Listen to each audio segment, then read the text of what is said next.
Hi everyone, कैसे हो आप लोग। नीट 2026 के लिए बेटा बचे हैं सिर्फ 2 दिन और मेरी तरफ से ये फाइनल वीडियो है एग्ज़ाम के लिए। क्या क्या चीज़ें आपको करनी है, क्या क्या नहीं करनी है, वो मैं सब कुछ आपको एक ही वीडियो में बता दूंगी। शुरू करते हैं कि इस वीडियो में हम लोग क्या क्या कवर करने वाले हैं। पहली चीज़ तो मैं कवर कराऊंगी things to carry in examination hall. Examination hall में हमें कौन सी चीज़ें लेकर जानी है। फिर ड्रेस कोड के बारे में बताऊंगी, ओएमआर को कैसे फिल करना है मैं वो चीज़ें बताऊंगी, निगेटिव मार्किंग को कैसे अवॉइड करना है पेपर में वो बताऊंगी, how to deal with panic attacks आते हैं स्टूडेंट्स को और पेपर खराब कर जाते हैं, मैं उस रिगार्डिंग बात करूंगी। और पेपर सॉल्विंग मेथड बताऊंगी कि मल्टीपल राउंड्स में हम लोग पेपर कैसे सॉल्व करेंगे। ओके। और तुक्का स्ट्रैटेजी पे मैं ऑलरेडी एक वीडियो बना चुकी हूँ, आप लोग अगर देखना चाहते हो तो देख लो। ठीक है कि तुक्का स्ट्रैटेजी किस तरीके से वर्क करती है, मैं उस बारे में यहाँ पर बात नहीं करने वाली। तो चलो सबसे पहले बात करते कि एग्जामिनेशन हॉल में हमें कौन सी चीज़ें लेकर जानी है। सबसे पहली चीज़ बेटा आपको लेकर जाना है आपका admit card. Admit card release हो चुका है, आप उसको डाउनलोड करो, अच्छे से फिल करो, उसकी कलर्ड प्रिंट आउट आप ले लेना। पहली चीज़ ये हो गई। दूसरी चीज़ आपको लेकर जाना है वैलिड आईडी प्रूफ। उसके लिए आप या तो आधार कार्ड ले जा सकते हो, ओरिजिनल लेके जाना, ओके, फोटोकॉपी लेकर नहीं जाना है।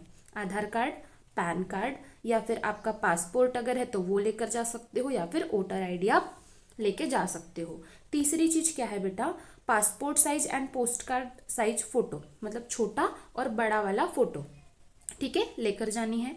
फिर अपने साथ में आप एक ट्रांसपेरेंट वाटर बॉटल रखो, क्योंकि एग्जामिनेशन हॉल में कुछ सेंटर्स पर पानी नहीं मिलता, तो आप अपना पानी लेकर जाओ, वैसे तो वहाँ पानी मिल जाता है जनरली। ओके।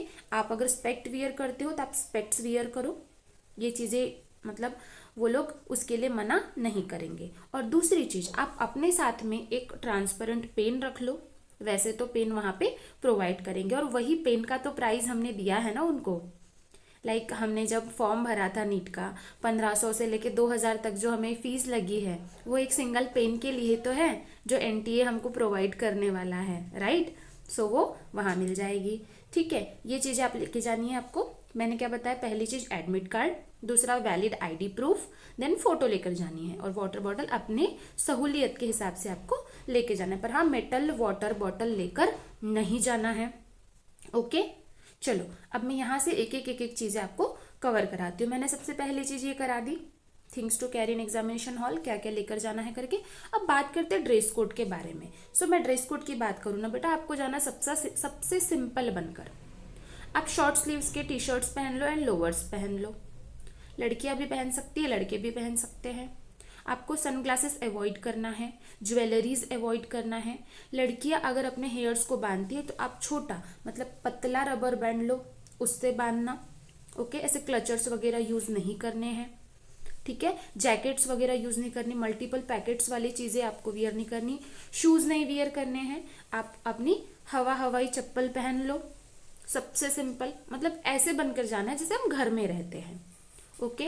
लड़कियां अगर घर में इयररिंग्स या नोज रिंग्स वियर करते हैं तो आप उसको भी निकाल दो, ठीक है। मोबाइल्स नहीं लेकर जाना है, वॉच नहीं पहन कर जानी है, कुछ भी मेटल की चीजें लेकर नहीं जानी है आपने, क्योंकि एग्जामिनेशन सेंटर पर पहले चेकिंग होगी, चेकिंग होने के बाद वो चीजें आपको निकालनी पड़ेगी डेफिनेटली। बेटर वे है आप पहले से ही उसको पहनकर ना जाओ, ठीक है। क्लियर है। उसके बाद में बताती हूँ बच्चे, ओएमआर को फिल करने का सबसे सही तरीका क्या होता है। कुछ बच्चे क्या करते हैं ना बेटा, एक क्वेश्चंस को रीड करते हैं और ओएमआर को फिल करते जाते हैं, इसमें बहुत सारा टाइम वेस्ट हो जाता है। आप क्या करो, सेक्शन वाइज चले जाओ। सबसे पहले शुरू कैसे करना है, बायो सॉल्व करोगे, देन केमिस्ट्री सॉल्व करोगे, देन फिजिक्स सॉल्व करोगे। तो बायो के आप या तो बायो वाला सेक्शन पूरा कर लो, फिर उसके बाद में ओएमआर को अच्छे से क्वेश्चन नंबर देखकर फिल करना, और फिर बबल फिल करना, या फिर एक ऑप्शन है आपके पास में 15-20 क्वेश्चन का सेट सॉल्व कर लो और फिर ओएमआर को फिल कर लो। अब जैसे ये बबल है बेटा, ये बबल है तो इसको ना आप अंदर से बाहर की तरफ नहीं लेकर जाओगे। समटाइम्स क्या होता है ना, बाहर की तरफ फिल हो जाता है और वो प्रॉपर तरीके से फिर हो नहीं पाता। आप उसको बाहर से अंदर की तरफ लेकर जाओगे, ठीक है। पहले बाउंड्रीज को फिल करोगे एंड उसके बाद में आप अंदर तक लाओगे। दूसरी चीज, आपको बबल जो है उसको पूरा फिल करना है, ऐसे छोटा सा करके नहीं रखना है या आधा फिल करके नहीं रखना है, या एक क्वेश्चन के लिए 4 बबल्स दिए हुए हैं तो आपको 2 बबल को फिल नहीं करना है, जैसे इसमें डॉट करके रख दिए एंड फिर इसको पूरा फिल कर दिए, वो कैंसल आउट हो जाएगा। इस तरीके से आपने ध्यान रखना है और क्वेश्चन नंबर को अच्छे से देखकर ही ओएमआर को फिल करना, क्योंकि मोस्ट ऑफ स्टूडेंट्स उसी चीज में फंस जाते हैं। वो क्या करते हैं, क्वेश्चन नंबर 1 पे टिक लगाया, गलती से उसमें गलत हो गया, क्वेश्चन नंबर 2 पे भी लगाते जाते और लास्ट में फिर उनको दिखता है कि यार हमने तो गलत फिल कर दिया। सो इस मिस्टेक से आपको बचना है। देन मैं बात करती हूँ निगेटिव मार्किंग से कैसे बचना है। सबसे पहला तरीका बच्चे, आपको क्वेश्चंस को बहुत ज्यादा फोकस वे से पढ़ना है। जैसे कुछ वर्ड्स होते हैं, इनकरेक्ट, एक्सेप्ट, ऐसे जो वर्ड्स होते हैं, ऑलवेज, ऐसी जो चीजें हैं उसको आप लोग पहले तो मार्क कर लो। ट्रू, फॉल्स, ये सारी चीजें जो होती है उसको कर लो और उसके बाद में क्वेश्चंस को प्रॉपरली रीड करो। और अगर आप आंसर में 100% श्योर हो तभी आंसर को टिक करना, अदरवाइज देयर आर चांसेस कि वो नेगेटिव हो जाए। ठीक है, सबसे पहली चीज यही हो गई। दूसरी बात, जब हम बोलते हैं कि पैनिक अटैक्स आते हैं स्टूडेंट्स को, कैसे आते हैं मैं बताती हूँ आपको। जैसे मान के चलो हर पेपर में एक जैसे सीक्वेंस नहीं होता, वो तो हम डिसाइड करते कि पहले हमको बायो करना है, देन केमिस्ट्री करना है, देन फिजिक्स करना है। बट मान के चलो पेपर में फिजिक्स वाला सेक्शन आपके पहले आ गया, पेपर में सबसे पहले पेज पर आ गया और आपने उसको ही रीड कर लिया स्टार्टिंग में, तो हमें क्या लगता है, यार ये तो क्वेश्चन टफ है, ये मुझसे बनेगा नहीं, मेरे प्रिपरेशन ऐसी थी वैसी थी, पेरेंट्स क्या बोलेंगे, ये क्या बोलेंगे, मतलब हम ओवर थिंकिंग करने लग जाते हैं और फिर जो हमें आता है बच्चे वो भी खराब हो जाता है। सो सबसे पहली चीज, एग्जामिनेशन हॉल में जाओ, आप रिलैक्स होकर बैठो, थोड़ा मेडिटेशन करो, आपको काफी ज्यादा रिलैक्सिंग लगेगा। और ये पैनिक अटैक से बचने का सबसे अच्छा तरीका है कि पेपर को जो है वो मल्टीपल राउंड्स में आप सॉल्व करो। ओके, और जब हमें बहुत घबराए जैसा लगना शुरू हो जाए, हमें बहुत अजीब सा लगना शुरू हो जाए, तो अपने पास जो बॉटल में पानी रखा है आप उस पानी को लो, 2 मिनट शांत बैठो एंड देन शुरू करो। ओके, ठीक है। फिर देखो ये मल्टीपल राउंड्स वाली चीजें क्या है मैं वो बता देती हूँ ताकि आप पैनिक अटैक से भी बच सकते हो।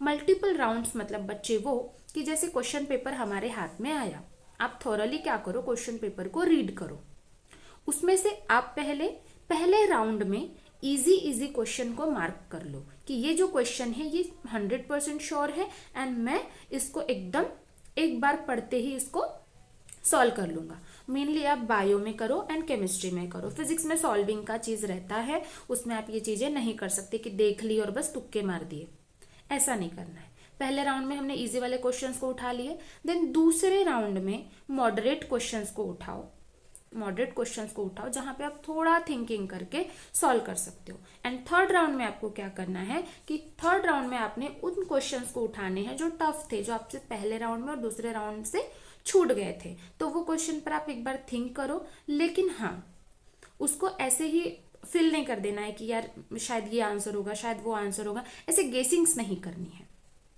पर फिर भी कुछ बच्चे होते हैं जो गेसिंग्स करते हैं, तो उसके लिए मैंने एक पर्टिकुलर वीडियो बनाई है, आप उसको जाकर जरूर देखना। ठीक है, तो मल्टीपल राउंड्स वाली चीजें हो गई।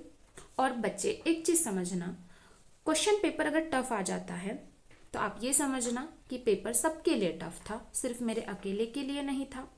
अगर पेपर टफ होगा तो रैंक जो है, मतलब जो हमारा कट ऑफ है वो गिरेगा, लो मार्क्स पे हमको कॉलेज मिल जाएगा, जैसे 2025 में हुआ था। ठीक है, जैसे मैं एक आपको बता देती हूँ, जैसे मैंने लास्ट वीडियो में बोला था एक कि क्या तुक्का स्ट्रेटेजी सच में काम करती है। जैसे मैंने बोला आपको कि 3 राउंड्स में आपको पेपर सॉल्व करने हैं, तो थर्ड राउंड में क्या होता है कि जैसे जो डिफिकल्ट सवाल होते हैं हम उसमें सोचते हैं यार नहीं ना इसको मैं कर लेता हूँ, शायद 2-4 क्वेश्चन सही हो जाए तो मेरे 15-20 नंबर बढ़ जाएंगे, है ना। तो हम क्या करते हैं उसमें से उसको करने का ट्राई करते हैं, तो उसको हम लोग तुक्का बोलते हैं। तुक्का मतलब गेसिंग। तो क्या सच में तुक्का स्ट्रेटेजी वर्क करती है, इसके ऊपर मैंने डिटेल वीडियो बनाया है, आप जरूर से देखना उसको, आपको चीजें समझ में आ जाएगी। और एक ही चीज बोलूंगी आपको, शांत रहो। एग्जाम में सिर्फ 2 दिन बचे हैं, बहुत रिलैक्स हो जाओ, जितना पढ़ लिया उतना पढ़ लिया, बस चीजों को मेमोराइज करो, अब रिवाइज भी नहीं बोलूँगी, मेमोराइज करो चीज़ों को, और जो होगा होगा, जैसा भी होगा एग्जाम के बाद में हम लोग देख लेंगे कि अब क्या करना है। स्कोर अच्छा कर लेते हैं तो हम कॉलेज में चले जाएंगे, और नहीं भी आया बच्चे तो जो करना होगा पेरेंट्स के साथ बैठ के डिसाइड करना। आपको पेरेंट्स भी सपोर्ट करेंगे अगर आप उनके सामने अपनी चीज़ें रखते हो। सो मेरे एंड से यही चीज़ें थी। बहुत ज़्यादा पैनिक वाली सिचुएशन में मत जाओ और खुद के हेल्थ को ख़राब मत करो। ट्रस्ट मी, आपने इतनी प्रिपरेशन की है कि आपका पेपर अच्छा जाएगा। सो बाय बाय बच्चे, take care all of you.